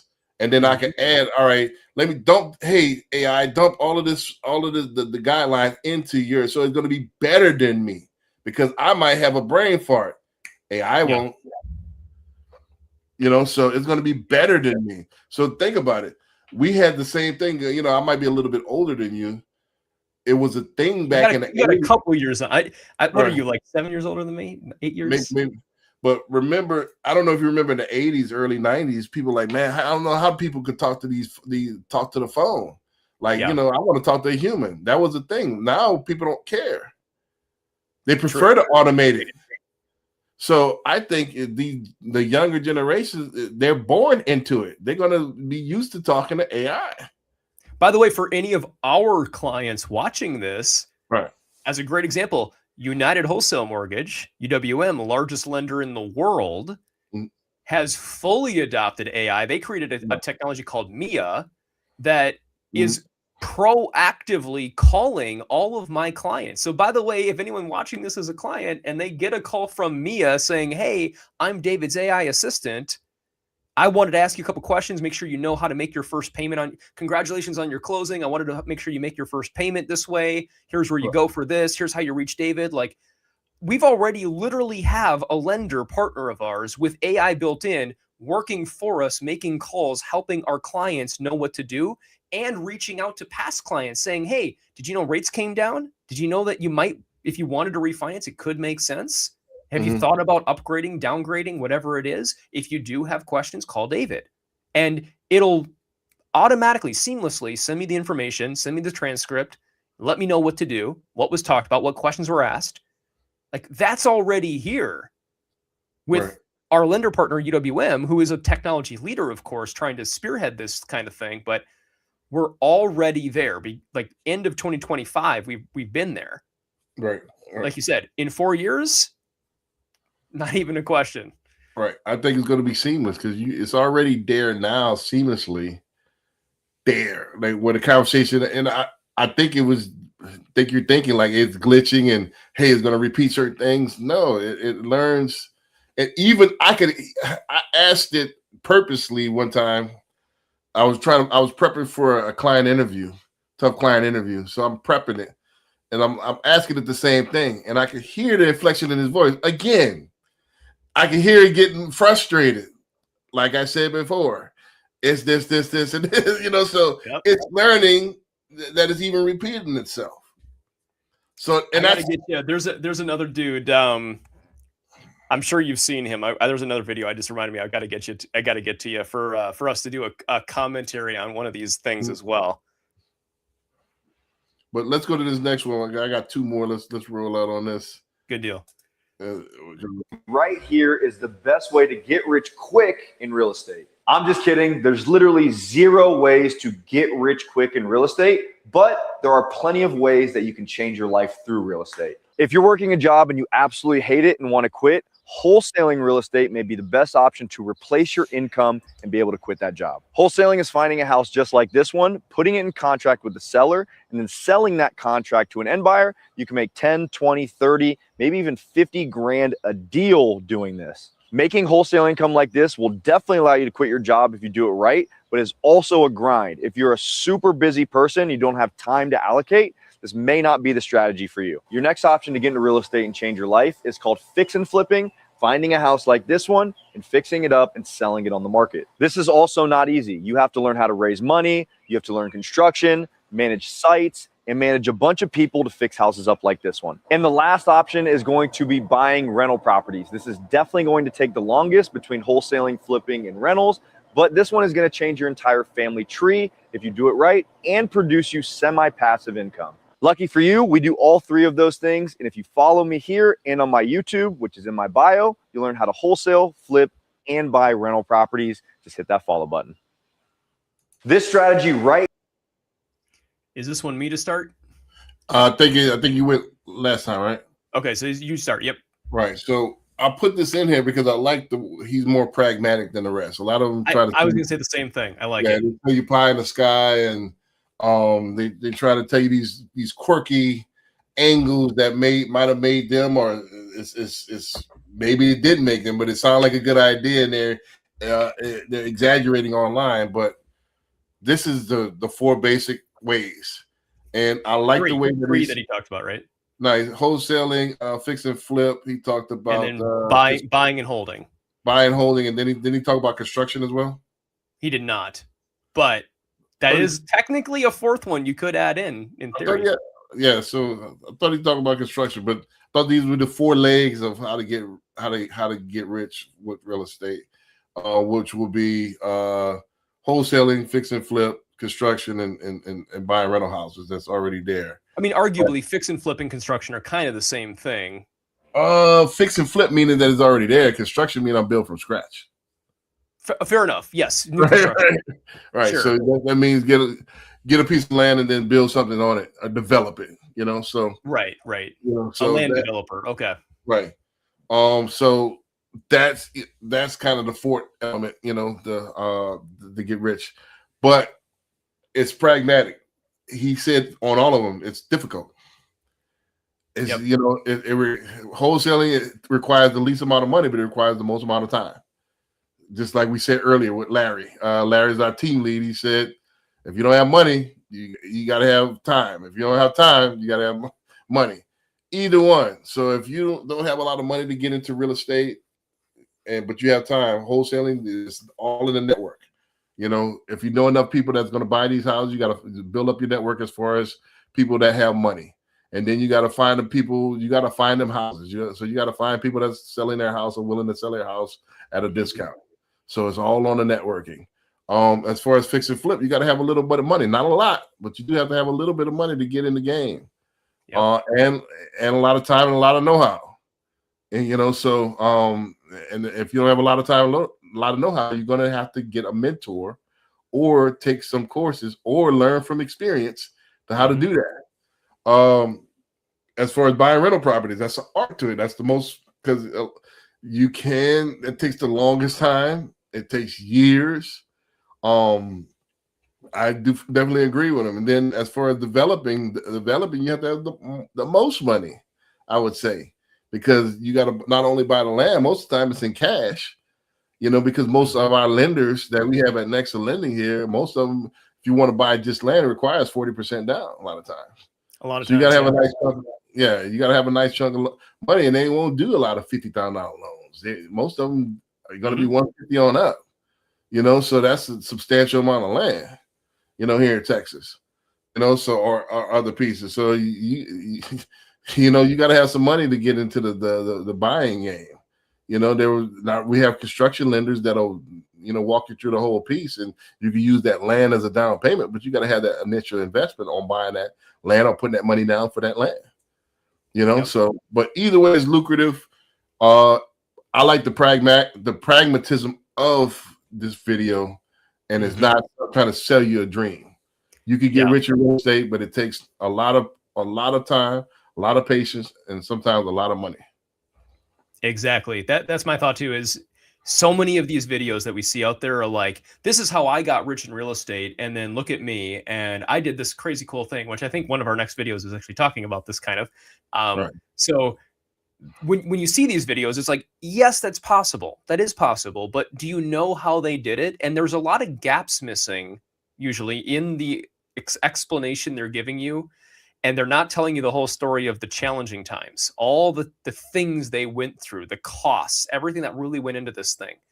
And depending on your strategy, there are people that maybe one path is better than another for too. It's not an all or nothing like, well, which one do I feel like? Like, it kind of depends on you too. If you want to do wholesaling, like you said, I mean, there's a whole world of wholesaling, but what you want to do is get into that space and stay in it. Now, granted, you might have a perfect deal that comes along that you want to fix and flip or something like that, or buy and hold. But if you're wholesaling, that's your main path. That's your focus. That's more of a one-off, like maybe you do it on the side. That's your focus. If your goal is fix and flip, you focus on fix and flip. You don't get into wholesaling. You don't go start trying to buy and hold. You're fixing and flipping. So there's money to be made in each of these. I think the problem is that some people have is they try to get into too many things at once. Right. They're all over the place. Or they assume it's going to be fast and easy, which is, like you said, the fact that he's pragmatic about the fact this is not going to be fast and easy. This is going to take you some time. Personally, the thought of going into a rundown house and trying to fix the whole thing up and flip it myself, because that's what a lot of these people are doing, is they want to go in and do all the work themselves. That sounds horrible to me. I'm a mortgage guy. I sit in my office and I do mortgage lending. I don't want to go. By the way, I came from construction. That's why I'm in mortgage lending. I don't want to do construction anymore. That's why I don't do that. So for me, I'm in mortgage lending now. That's my focus. That's my push. If your focus is construction, do fix and flips. If it's not, maybe you're a really good, negotiator and wholesaling is better for you. Maybe you're thinking, I want to build a passive income over time to leave a legacy for my family. And this is more so, I want to start acquiring properties. So maybe you get 5, 10, 15, 25, 50 properties under your belt that you're buying and holding, which I'm going to argue, by the way, long-term strategy wise, if you're buying and holding and you're getting a little bit of rent, it's not a lot, but a little bit of rent on each of these properties. And over time, you keep collecting and collecting and collecting this rent, and it starts to grow your passive income. That gives you more income opportunities with other things while your equity is growing in the property. As your mortgage drops with your renter paying it, your value increases over time automatically. The work you did probably on the property at first, when you first acquired it, just to enhance it and make it livable, doesn't have to be like hard work, but you made it livable, enhances the value up front, plus the gains. Now you've got equity in these properties too. You might have 50, 100, 200 grand in the next few years on each of these properties. Extrapolate that over, 10, 20, 50 properties. All of a sudden you have options. Now you can sell the property, take cash out, do a refi. Maybe this one's owned free and clear at that point. You take cash out, go buy 2 or 3 more of those properties. And there's so many ways to slice it. It's not a one size fits all is, I think, the main thing I want to land on here. It's not a one size fits all. Everybody's circumstances are different. Your market is different. Your expertise might be different. Who you're partnered with, if it's just you or you've got 2, 3 partners. Do any of you have construction experience? Do any of you have real estate experience? There's a lot of things that come into play. The financing is a big piece of this too, by the way. How are you going to finance it? What's the cost of financing? How fast can you finance it? Does your lender have access to fix and flip financing? Do they have the ability to do investor cash flow DSCR kind of lending where we're looking at just the cash flow of the property to qualify or not? For what you were saying, Brandon, about construction, I don't think he talked about construction in the video, but if you wanted to buy land and build, that's a whole nother world of construction. Again, 40% down typically to buy land to start is very common. If you're going to buy land and figure out your build, that's a lot of money to come up with up front. Do you really want to do that? Because you're going to pull money from somewhere, and that money's going to go sit in that property at a 0% rate of return for as long as it takes you to be able to build on the property. So is this the best path for you too? Could be. If you've got a background in construction, you got the right builder, you got the right the contractors. So it's a lot more to it. You got to have the permits. You got to, because one thing they could, what I see a lot in our market, they starting to have the money to finish. So people come in and they have to sell it, and people come in and finish their project. So you got to always put in your blueprint that it's going to cost 15 to 20% more than you anticipated, especially when you're building from scratch. Which even builders and lenders, by the way, are automatically going to do for you, right? Because they know that that's the case, and they're going to force you to do it whether you want to or not. Right. And what I'm running into in my market is that the contractors don't want to work. It's like pulling teeth to get them to work. You got paid, so let's go ahead and finish this. They halfway do stuff. They skip over stuff. It's a mess. And that's why they're leaving the door open for robots to take their place, because it's hard to find people to work nowadays. And that's why I've been trying to get some construction done on this property for like the last year. I've been here a year or something now, and I've done a couple projects, small projects, but it's been like swimming through the mud to get people to do what they're paid to do. And it's the sign of the times. It's the sign of what we talked about earlier with hanging Human Side of the Wolf. Is like it's a different ball game as far as people having that winner mentality, as far as to get themselves up and keep focused and live out their purpose. Back in my day, and I know I sound like an old geezer now. Back in my day, how you did one thing is how you did everything. Even if I was a janitor, I wanted to be the best janitor. So now is unless you want to make a whole bunch of money for doing nothing, and you're not even at the top of your game. You're not even the best at what you do. So how do you want to get paid like you're the best? So it's a different ball game. Let's get this last one going, and then because we're right at the 2.5. I mean, the 1.5, like we're supposed to be. Sounds good. I love it. Let's get it wrapped up. Let's see. All right, here we go. Your favorite business coach, and this video with Kasanat went viral. I shared how I got rich with my family. I'm going to go in more detail to show you how we use insurance to buy businesses and get rich. The first thing that I did was open up a whole life insurance policy that gives me lifelong coverage, cash value, and most importantly, guaranteed protection of my money. I funded my policy, which has over $300,000 in cash value. And then I went to a bank and applied for a revolving line of credit against my cash value. So no, I did not pull the money out. So it's still growing compounded interest. Instead, another bank gave me $300,000 in the form of a line of credit to start investing. While my money is growing protected in my insurance policy, I utilize the line of credit to start searching for businesses on websites like bizbuysell.com. As I searched for businesses, I found this self-storage facility that I got under contract. I purchased this facility utilizing that line of credit. And guess what? It brings me $30,000+ a month, which is over $350,000 a year. I've done this exact process multiple times, repeatedly, helping my family out and others do the exact same thing. This is how I got rich with my family. I'm teaching this completely free. Comment the word wealth, and I'll send you a link to join me for free. Is Ramel your favorite? All right. Is this one me to start? Yep. You go ahead. That's what I thought. All right. Perfect. So for those of you that may not know, I was actually life insurance for almost a full decade when I first started off in the industry. And part of my job was helping families understand the differences between term, cash value insurance, and all the different options that are there. So I'm not sure if Brandon even knew this before posting this video here.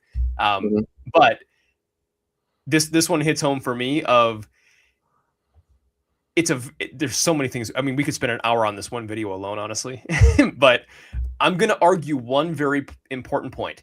If you were to go talk to any financial advisor right now and ask them about this concept of cash value insurance, and by the way, there's different types. There's whole life, universal life, variable universal life, and combinations of all kinds of different ways you can slice it.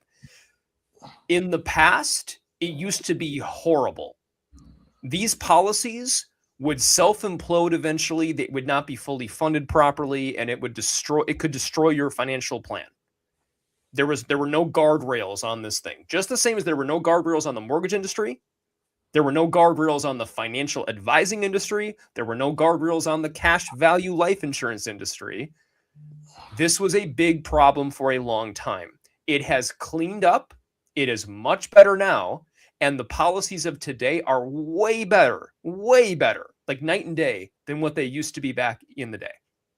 However, any financial advisor is going to tell you, if you were to go talk to them, should I take out this cash value policy for this concept? I want to invest money. I want to do this. I want to do this. They're going to say yes, but only after, if they're a good advisor, after you have gotten your foundation in place. This is the roof of the house. The foundation here is your family protected for basic insurance? Do you have an emergency fund? Do you have any kind of investment strategy going on here of a 401k, an IRA, anything like that? Have you maxed that out? If you're self-employed, do you have a SEP account, a 401, a simple IRA, whatever other things, a 403b? Whatever the thing is, are you maxing all your investments out?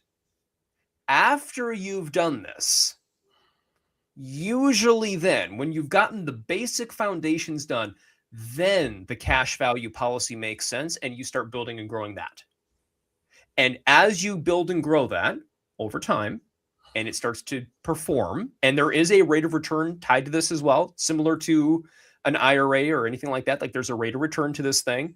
There's a guarantee sometimes on the money too, which a lot of people like, but it's still conservative rates. So there's this whole world of this, right? Like, and I'm not advocating, for the record, one policy over another, because I am no longer life insurance licensed. I have let my license go. So I want to make this clear. I am not providing financial advice in this topic specifically on what you should do personally. But in general, I'm going to argue, if you go talk to a financial advisor and ask them this question, they're going to add this on after these other things. Then you'll take this thing and you'll go run with it. And you can do a lot of cool creative things. To the video's point, the guy in the video's point, there's a lot of creative things you can do here with the money. You can borrow against your cash value policy. It's a very cool thing you can do. You can't, just the same as you can borrow against your 401k. So like if you're going to buy a house, as an example, you have a 401k, you can take money out in many cases, or you can borrow against your 401k for your down payment to buy a house. You can do the same thing with a cash value policy, insurance policy, that you have yourself to borrow against it. So that's a cool thing you can do. It's kind of a backup emergency fund that simultaneously protects your family. But he's showing in the video here like 300 grand in this thing and what he's borrowing against. This is something that he's created over a long period of time and invested heavily into. And I want to point out as well, these are not cheap policies. These are thousands a year to hold that policy. So you have to have a lot of money pulling through to fund this the right way, to be able to borrow against and take out the money the right way, to then in turn reinvest it back like he's showing. This is a very cool strategy that does work. But you have to have the stars align in what you want to do here. And then he's taking this to another level of like, and now I'm going to buy a storage facility, which is a whole nother thing of like a commercial property. You're going to buy, like, how are you going to finance this? How are you going to do this? Like, there's a whole nother conversation over there.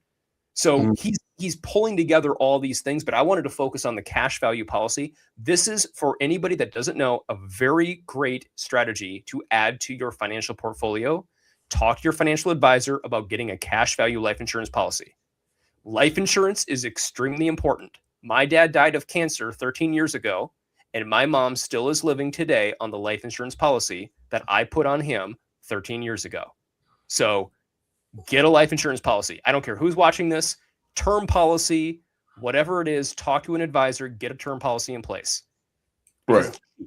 But cash value is better if it's a good policy with the right features, right products, and your foundation level advising plan is in place. So again, I'm sorry this is more long-winded. You didn't even know we were going to go into this probably, Brandon, but yeah, this is a big topic for me personally going through this. Right. What he failed to mention is kind of what you briefly uncovered is that he made it seem like I just went and got a life insurance policy and I immediately could take out the cash. What he failed to mention is that you have to have that cash value in there already in order to take Which that takes part. years and upon years to develop. Or if he put a lump sum in it already. Or lump sum, exactly. Right. Lump So sum basically, investment up front. all you're doing is moving your money around. Because to provide the lump sum, you got to take it from something else, right?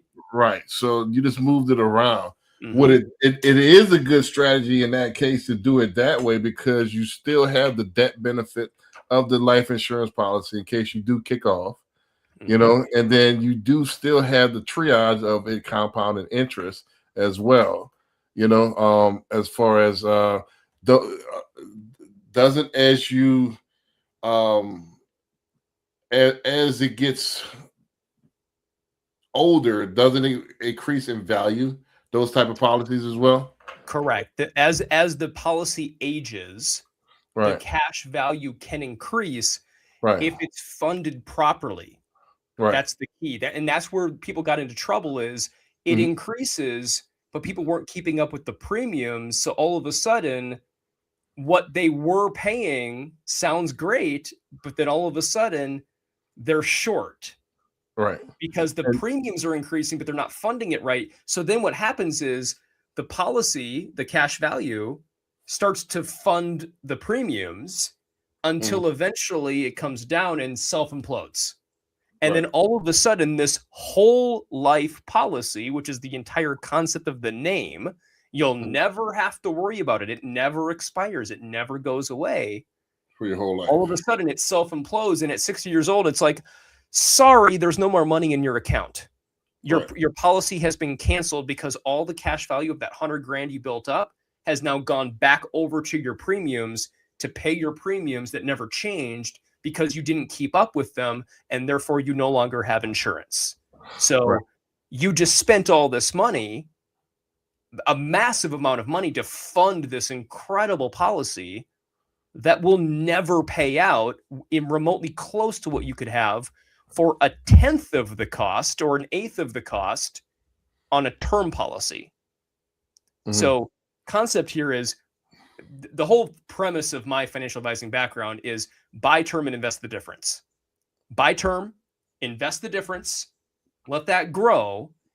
And eventually, when you have enough term insurance and enough money in the bank and enough money for retirement built up, then you shift it over to the cash value and start building another policy on top of this to generate wealth in another way. It's another avenue, but it's supplementary. It's not a primary focus. It's a supplementary focus here for building wealth. And any good advisor will tell you the same thing. If any advisor is leading with cash value life insurance as their go-to thing for you, I'm going to argue you should probably work with a different advisor. Right. And this for disclaimer, we're not fiduciaries. We're just kind of correct. I said that earlier. I want to premise again. Background for almost a decade doing this, but not licensed right now, not providing financial advice to you specifically. Right. So, but yeah, I would say that's what the part that he's missing. Basically, just moves his cash around. And he borrowed, he borrowed against it, which now you got to pay. It kind of nullifies. This depends on the interest rate that he got. It kind of will nullify a lot of the interest rate because the interest that you're gaining from the insurance policy pays for a lot of the interest that you're spending on that money, right? And if you're what he's not sharing too is where did he get the money in the first place to fund the cash value policy to get the 300 grand? I think those guys are streamers, so I think he got a lot of streaming money. But Casanano, the guy at the top, is like he's one of the best, the top streamer. I don't want to say the best. He's one of the top streamers in the world. Sure, right yeah. now. So I think if you got a lot of money, you got options. The best people don't. The worst thing you could do is buy stuff cash when you got a lot of lump sum of money. The best way is to actually put it in policies. That way you get the debt benefit as well as the compounding interest. I don't subscribe to 401ks either, because I think 401ks is something that they conjured up to give us a false hope. If you have nothing else, then yes, go ahead, fund. If you're a worker, you plan to be a worker the rest of your life, and you have a problem with saving money or investing on your own, yes, get you a 401k. However, there's other ways to prepare for retirement other than the 401k. Right. That's better, because don't forget that when you take money out of that 401k, you're going to get taxed on it. And then the money's not worth as much as you paid for it. I mean, the money that you put the 100 grand now is going to be worth 10 grand by the time you retire. So, and you're getting taxed on that at the higher rate because the rates are going higher. So it's not a good deal for me. Yeah. Unless it's a Roth 401k, where you are doing after-tax dollars in there. So there is a balance here of where you could do with that. But yeah. But you're going to get taxed if you do a Roth, you're going to pay the taxes up front. Right. Yeah, exactly. You're going to pay it on your income. So no matter what, how you slice it, it used to be like pensions, companies paid your pension. Then it's like, here's a 401k and we'll give you a match. Right. And then we're going to keep lowering and lowering and lowering the match. And then now most 401ks are no match. And then it's like, well, what's the point then? Why would you just self-fund this on your own in different ways? So when do you want to pay your taxes? Now or later? So I guess if you had a choice out of the two, I guess Roth would be better, because I'll pay the taxes now. Right. That way. And it's funny because most people, and I'm not saying, again, not financial advice. Most people, when I would meet with them for financial advising, they would say, well, when I retire, I think I'm going to be in a lower tax bracket. Right. Well, they're already shooting. But the argument always was, maybe, but probably not. I'm going to think more than likely. Do you think taxes over the history of the country here, have they gone up or down? Right. And inflation, has that gone up or down? By inflation too. Up. Up. So, right. So the money's worth less. Yes. Than when you had it originally. Mm-hmm. So it's probably, arguably, better in some cases to pay the taxes earlier and knock it out right now, which is where the Roth IRAs, the Roth 401ks come in. But keep in mind, there's a lot of other things too, especially if you're self-employed or you have a business. Then there's other things you can jump into as well, if you have an LLC or an S corporation or whatever it is too. So there's a lot of tax strategy here. Also, not licensed CPAs. We're not providing tax advice.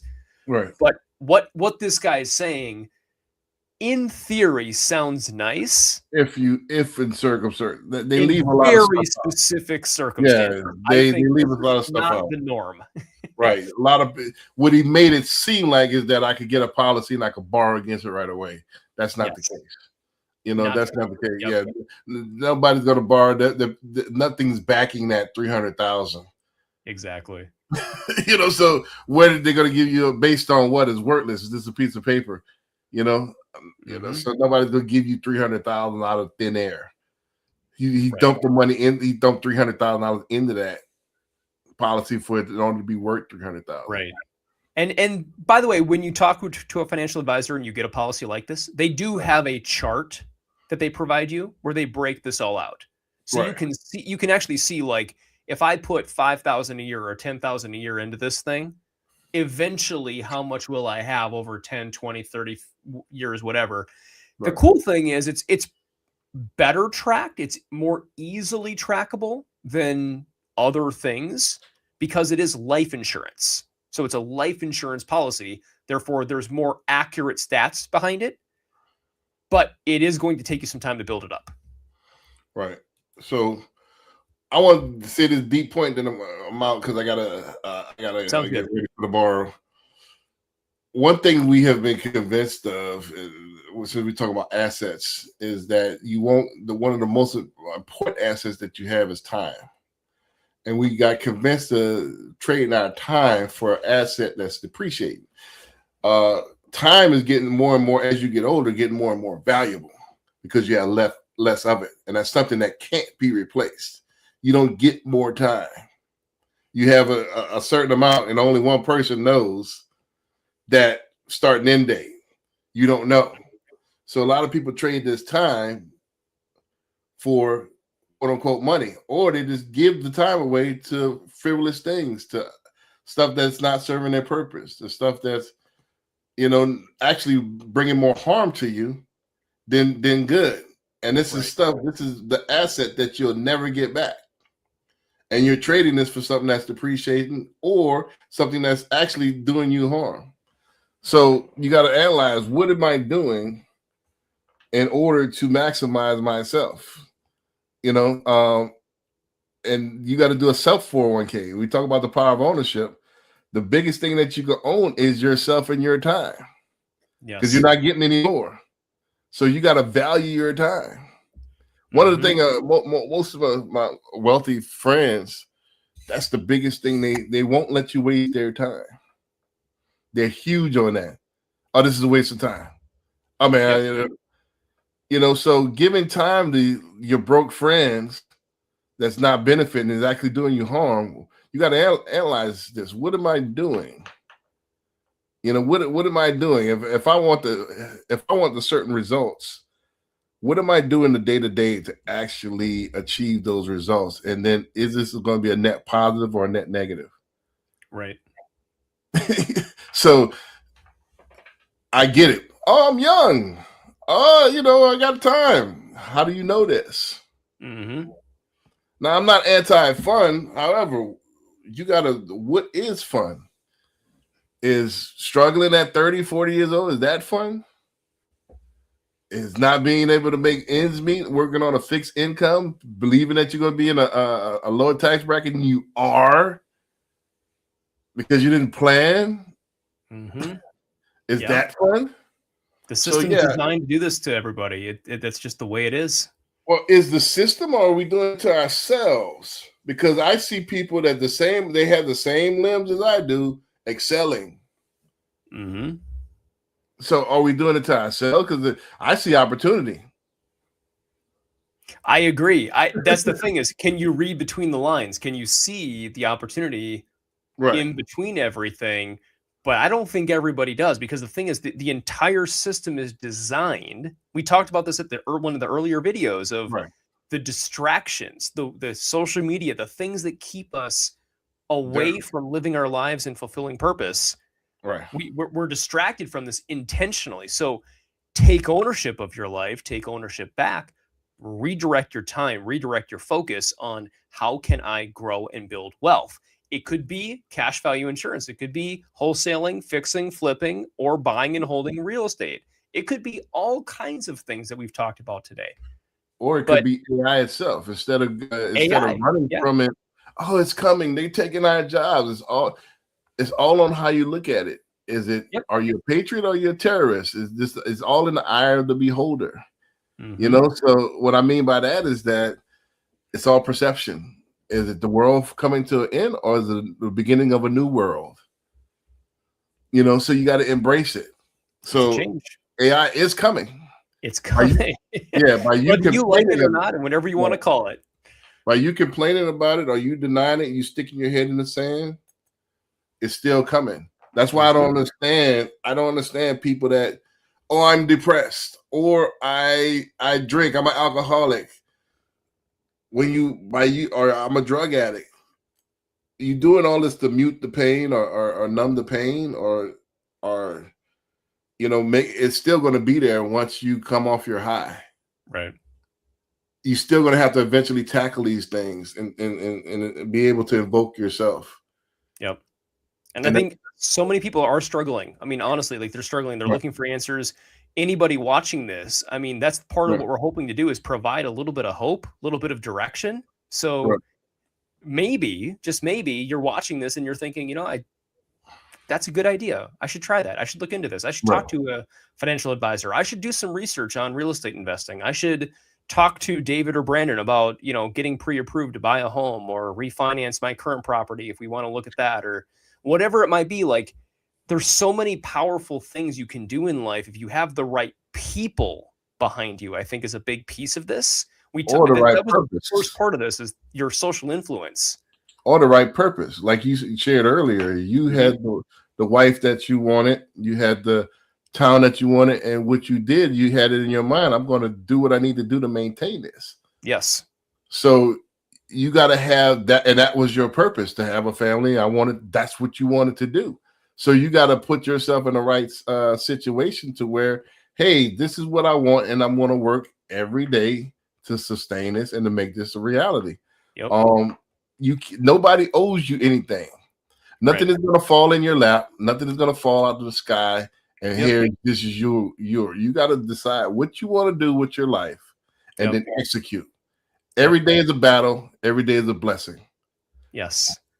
And don't rely on your parents or family to bail you out too. It's amazing how many people I'm talking to lately, they're like, oh, my mom, my dad, my grandparents, my siblings, somebody's going to hopefully bail me out. They're going to give me a gift of money to buy a house. They're going to help me with this. And it's like, power of ownership. Take ownership of your life. You don't need this. Right. You can do this. You just got to focus for a second. I think that's a larger conversation that I had earlier. I know. I think what happened, the battle in our time, and I hate to say it, I'm probably out of line. I'm probably going to get some flack for this, but it's not. It was civil rights, but in my grandparents' time, that's not our fight today. Our fight is I hate to say it, is feminism. I think what happened is they had fight for equal rights, and I think the pendulum swung too far on the other side. Now it's got to the point to where everything is coddled. There's no tough love, and we need that masculine energy in order to be productive citizens. It's the balance. We need that tough love. Like, hey, we didn't got time to be depressed. It's the survival of the fittest. That's how we've done it for hundreds of thousands of years. Mm-hmm. So the first world problem, that won't make it. That won't make it. So we got to fight the stop this toxic. Everything is toxic masculinity. Nah, we're men. We are men. I think so. They're trying. What society is trying to do is trying to take the testosterone out of men being men and label it toxic, and that's not the case. We're competitive by nature. I think in general, just across society, I think that the main focus is don't take control. Literally the opposite of what the whole concept of the show is here, the power of ownership. It's don't take ownership.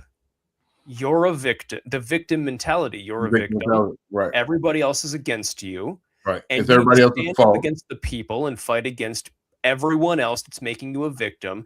And they're going to pigeonhole you into whatever victim you are. Right. I think of I don't know if you remember the paralyzes you. That's my mindset. It was like The Price is Right. Of if you remember Plinko, right? You drop the puck at the top and then it dances around and then falls in. It doesn't really matter where it falls, one way or another. Wherever it falls, you lose. Right. There's only one little spot you win, which is the winner piece. But I think everybody's they're dropping pucks. Am I gonna win? I hope I win. I hope this works. How do I do this? What if you could just pick, why don't I just walk up and put it in there and then I win? I think we have a generation that's been coddled. Exactly. They've been over nurtured, and they don't forget this is the participation trophy. Right. Generation. And I'm the oldest. By the way, I don't know if you know this, Brendan. I'm the oldest of 5 boys. Right. 5 boys. I'm the oldest of. Myself, my brother under me was a little bit more hardworking. Not great, but a little bit. And then from that point, right about there down, everything stopped. And I don't want to knock them, but like my fourth brother down has never left my mom's basement. Right. Doesn't have to. He doesn't have to, because mom loves him. He has depression, he has anxiety, he can't get a job, he can't hold a job. And again, if he's watching this, I apologize. I'm not trying to call you out, buddy. But the what thing if you had no choice? The only thing that changed really in the whole thing was right then is when I was growing up, is when Facebook came out. Right. And Instagram came out, and all of a sudden social media was there. And all of a sudden it's like all these people are talking to you about, oh, the algorithms learn I'm a victim too, and I'm a victim too, and I'm a victim too. And all he's seeing is this stuff. Mm-hmm. And I'm convinced to this day that is the differentiating factor. There was like this element in 2007 when Facebook kind of came out forward, that anybody from around that time period growing up with it forward kind of got stuck, is struggling more with certain aspects of this on the influence than those that were born just before that, not dealing with it. So I want to argue again, back to the point of, we were talking to this one guy here that was talking about, the wolf you feed is kind of what he's based his whole profile on, of, good or bad things is what you feed will grow. Right. Social media is a heavy influence, so just be careful. That's why we're trying here on this podcast we're trying to use it as a positive influence for everyone, not a negative influence. Right. Well, this is the thing. Let me say this and then let's get out of here, because I definitely got to go. I think we need to embrace the differences in a role. We have differences, gender roles for a reason, and we were able to build society off of this for tens of, if not hundreds of thousands of years. The thing is that what happens is, if you're listening to too many people's opinion, and don't forget, the women are the most social. Back then, we had the women used to get together and cook, and they had to be the most social of the two. We were the hunter gatherers. We had to hunt and bring. It was more on task. We were task oriented. So now, if you sit around and gossip, and you sit around and look at everybody else's life in comparison, instead of going out and doing what we were talked about and staying busy, then you have time to think about these things that never came up before. Oh, I'm depressed. I'm a victim. I'm this. If you will bask in your masculine energy, where you have to, I have the responsibility, like you had, of a family. If I don't kill this antelope, the whole village doesn't eat. So I don't have time to think about how depressed I am. I'm thinking on how I could track this antelope so we all could eat. I think it even gets more basic than that of being out in the sun. Right. Vitamin D. Like we used to go, as kids. I mean, I know you too. You go outside, you hang out, like you go out for 3, 4, 5 hours and like, hey, just be home for dinner. Parents didn't know where you were. You're out playing in the woods. You're building a fort. You're climbing a tree. You're riding your bike, whatever. You're out in the sun doing stuff. And now everyone's at home with their head down. That's why we've got these kids with these neck syndrome, where their neck is like janked down like this wherever they walk. I don't know if you've seen it, but it's become an epidemic, actually, a medical condition now. That is a real thing. People are inside watching their phones, and that's all they're doing, that and playing video games. They're not outside. They're not in the sun. This is why the doctors keep saying, go outside, walk around, stand in the sun, get some fresh air. There's a real scientific benefit to it. But so that's what I'm saying, is it gets more basic even than that. Just being active, doing anything is helpful. But for everybody, man or woman. Hanging around the inside, it was never our thing. We always were building a house, carving something, doing something tactile. And that's what even how we learn. Most males don't learn memorizing stuff. Our whole school system is based on memorization. I say, the professor says something, how well could you memorize it? back then it was about application. How not only how can I memorize it, but how can I apply this? Yep. Repeat it, do it. How can you translate this? Now, if you take that concept of math or reading, whatever, and apply it here, then it applies there. Right. They took that out of it. Mm-hmm. You know, so with that being said, a lot of the just like any other muscle, it has atrophy to it. Yeah. So our brains have, you know, it been laying dormant for so long. So now I have. If you think about it, if a turtle or something couldn't swim, you know, would it feel out of place? If a giant couldn't, if a lion couldn't be in the jungle, if it stayed in a 8x8 cage and had to run around, wouldn't it feel some type of way? Mm-hmm. So, is it not we're doing it to ourselves? Yep. Yeah. we are you not out of your element? Yeah. It's funny, you know. I do a lot of volunteer teaching work, and it used to be you teach somebody a concept, a new thing, a new understanding of something. And it's like, oh, okay, yeah, like, okay, well, analyze this, compare this, look at this. That makes sense. But now it feels like we're teaching people how to just live life. We can't even go to those new understandings and thoughts. We're teaching people how to live life, like get enough sleep, eat food, drink water, like basic things to live life. That's what it seems like we're teaching more and more often, which is kind of sad, but that's where things have evolved. And we talked about earlier, AI coming as well, how fast it's advancing. I think this epidemic, which I'm going to call as an epidemic, is only going to keep getting worse. But it doesn't have to get worse for you. You can choose yourself is the key. And that's why we do the Power of Ownership podcast. Yes. Take ownership, be yourself, know your own, be yourself, and be able to focus on being the best you that you could possibly be. And that goes for Hunger of the Wolf earlier. If you sit back and watch this replay, if you catch the end of this, I think you have too much time on your hand. I'll say it again. Get busy. Find yourself, find a purpose and get busy doing that purpose. Be you. Yes. And with that being, does the sun have time? That's a good way. Get busy. That's a great way to end it. With that being said, let's see you next week. Thank you, Brandon. All right. Later.